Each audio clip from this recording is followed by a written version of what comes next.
everyone, I am Debashis from Revsportz. As you all know, there has been plenty of discussion surrounding Sanju Samson's omission from India's squad for the upcoming three-match T20I series against Zimbabwe. With one section believing that the wicketkeeper batter from Kerala has been rested, another section feel he has been dropped altogether.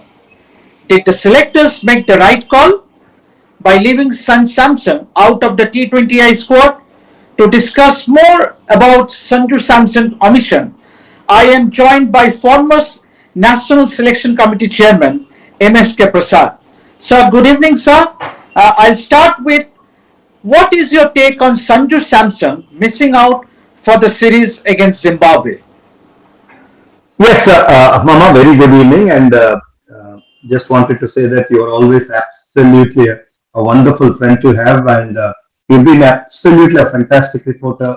You've been very much forthright and you bring the actual points to the table. That's why I like it.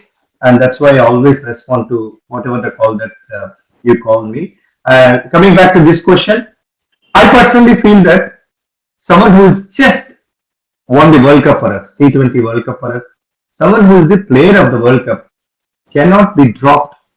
So I'm 100% sure it's a risk, and they wanted to look at the possibilities and look at Vaibhav Suryavanshi, whether and they're just trying to see whether he belongs to this league or something like that. So that's the reason why. Otherwise, someone of Sanju's stature being dropped cannot be accepted. Yeah. So, do you reckon he was dropped, although it has been floated that he has been rested? I don't think so. I don't think so because see the whole world.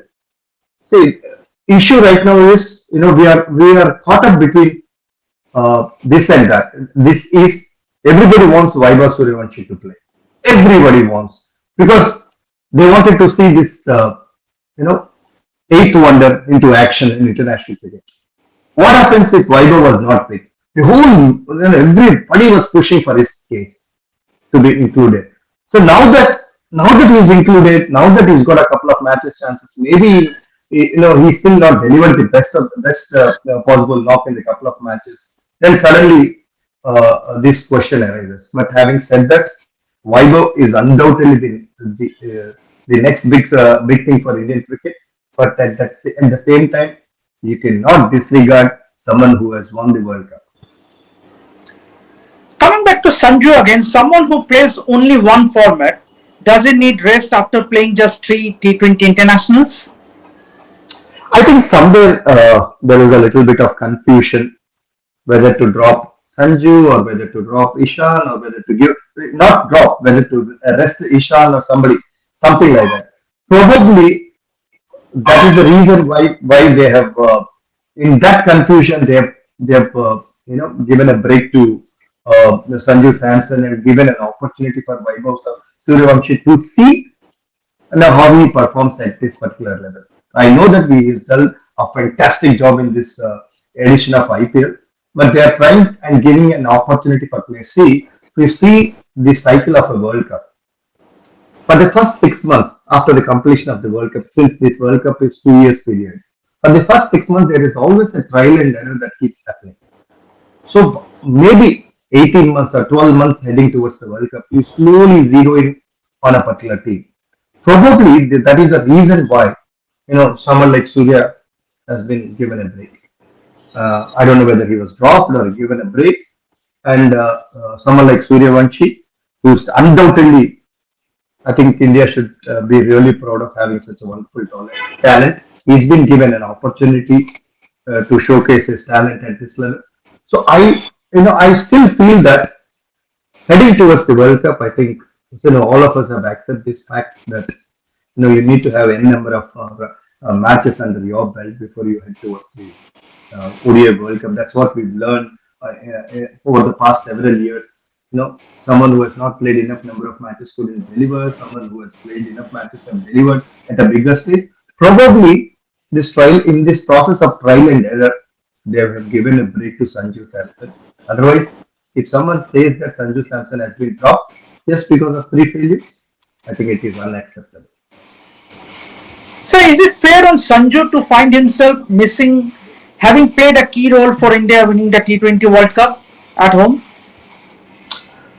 Yeah, someone especially who is playing one particular format. I think he just plays a T20 format for the country. I personally feel they should have persisted with him. But having said that, it will not be too long since he is already part of the Asia Cup.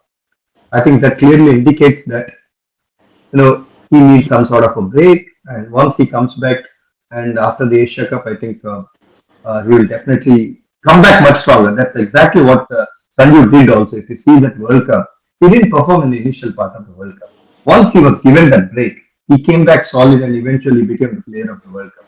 Probably, this will actually add little more, what you call more motivation, or it will inspire him to do much better and be a little more consistent. Why me? The question is why me? Why not the others? That particular point, he himself will start realizing that he can be a little more consistent. He should not be giving an opportunity for someone to drop him. Actually, so once again I reiterate that he is not dropped. In the process of giving an opportunity to Vaibhav Suryavanshi, they wanted somebody to give a break, so they have given a break for the the player of the World Cup. Yeah, so do you think the omission of Sanju, who is also a part of Asian Games squad, can affect his confidence a bit? See, Sanju is a seasoned campaigner, Mama. If you see that he's been playing somewhere in 2014-15, he made his debut in T20 format. I know that later stages, there was a huge gap of a decade, but he is a phenomenal performer in IPLs. Only everybody knows that 3 years before, until he got captaincy of RR, he was not so consistent.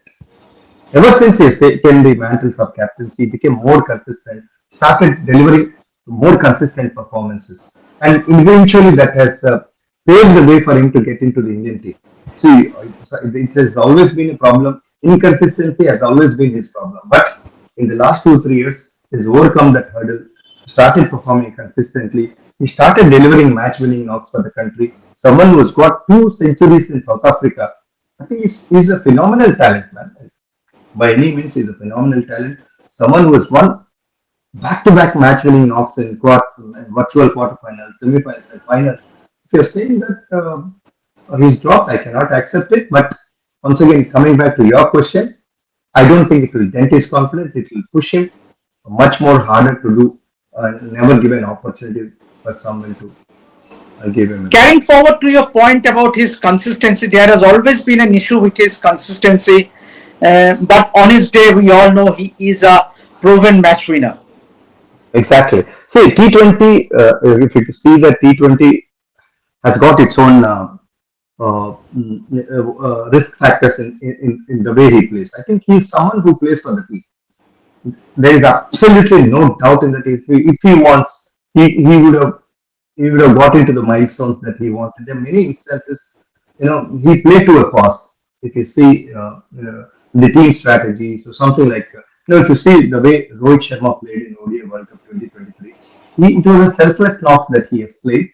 He has to give a wonderful start. From there, Virat used to carry and finish off the games, or KL Rahul or Shreyas used to finish off the games. Probably that is the strategy that they had in the recently concluded T20 World Cup.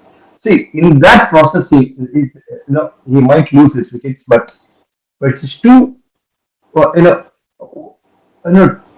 high value a player to be dropped now. I don't think. Once again, I keep saying that he's definitely not dropped. Post Asia Cup, I will definitely start doing well, and you'll see a different version of Sanju, and he will never ever give a chance for these decisions to be taken, I guess. With the selectors now find themselves with so many talented openers at one time, means with the likes of Abhishek Sharma, Ishan Kishan, who can also open the batting. You have a Vaibhav Suryavanshi, Sanju Samson, Prabh Simran Singh, who has been drafted in the squad for. And you missed, Mama, you missed the two important names. Sai Sudarshan has got 700 runs back to back. Exactly. Shubman Gill has got 700 runs. So is it sort of a healthy thing to have for the selectors? It is definitely, and I see it's really tough. That's why you need to have a pegging order. If some, you need to have that waiting list. See, that's the reason why tours like Zimbabwe, this is where you need to try it out. So it's not, you could have given a break to Ishan Kishan as well. You could have tried out, the other players as well. So I'm not too harsh on that particular.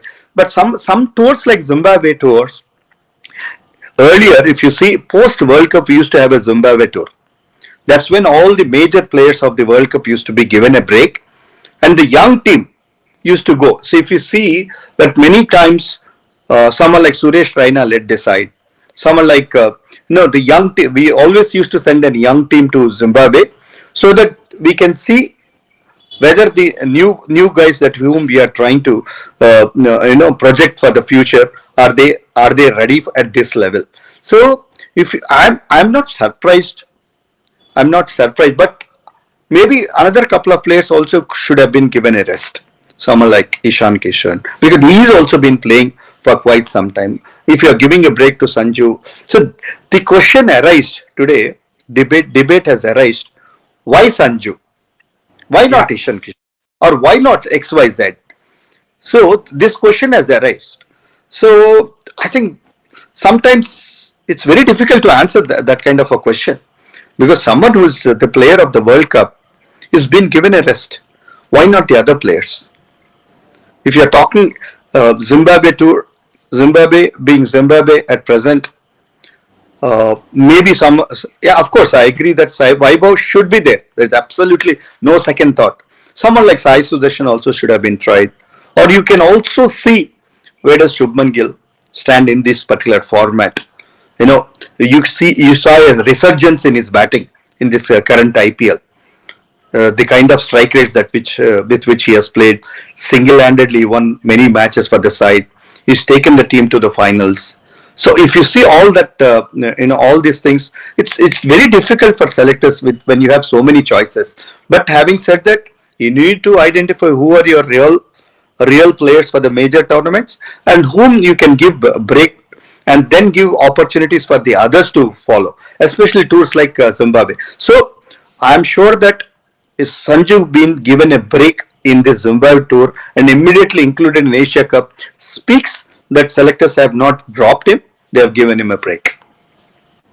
Finally, if you were the chairman of selectors, what would have been your advice to Sanju now that he finds himself out of the team? So if I'm a selector, then definitely I'd put my hand around Sanju and say that he's one of the main players for this team. He has won us the World Cup, so we will definitely back him as long as he's delivering, because it's too premature to say whether he'll be a part of the next T20 World Cup, or that is too premature to say. But he should definitely be a part of this team against all the major sides. Something like England, how can you? I'm really surprised how Sanju is not finding a place. After Sanju likes something extra bounce. He is someone who likes it. So conditions like Australia, England will suit Sanju sort of a batting, or something like South Africa, because whenever there is an extra bounce, he loves that. Oh, I don't know. I'm really little surprised that they have not considered him, or they should have rotated the other players also, right? If you see that, even they could have rotated with Ishan Kishan easily. So just if I just interrupt you, so it's very much you would rather pick him for the 2028 World Cup? He would be ideally suited, because that kind of a conditions will definitely suit him. But how he keeps himself fit for the next 2 years is in his own hands. We'll have 2 IPLs coming up. We will have so many major T20 matches going to come up. So how is he going to fare? So if you see the way he fared leading up to the last T20 World Cup was fantastic. He was phenomenal. I think he got some 2 or 3 centuries. So he was in an excellent form. Unfortunately, that form dipped just before the World Cup. Even in earlier part of the World Cup also he couldn't do well. But when it mattered, he raised. He stepped up. That's exactly what you want. Champions really raise when they really matter. When it really mattered, and he won his World Cup, boss. Back to World Cups. That's simply unbelievable achievement. So So I think how he keeps himself fit, how he performs leading up to the next 18, 20 months is in his own hands. So probably post Zimbabwe tour, I don't think they will take such a decision unless and until he doesn't perform. I think he should definitely be part of the core team. That was MSK Prasad. Obviously, thank you very much, sir, speaking exclusively to us on Sanju Samson's omission. Yes, it goes to be seen that where he has been rested or whether he was dropped. But let's see. Let's assume that it is just a one-off series against Zimbabwe, and he will, because he is already a part of the Asian Games squad. So hopefully, selectors will be consistent by again bringing him back to the side, because Sanju Samson, we all know, is a proven match winner for India. So on that note, thank you very much, sir. Thank you very much for giving your time. And that's it for now. Keep watching this space to get all the updates throughout our coverage of sports. This is me, Debasis for Revsportz. Keep watching.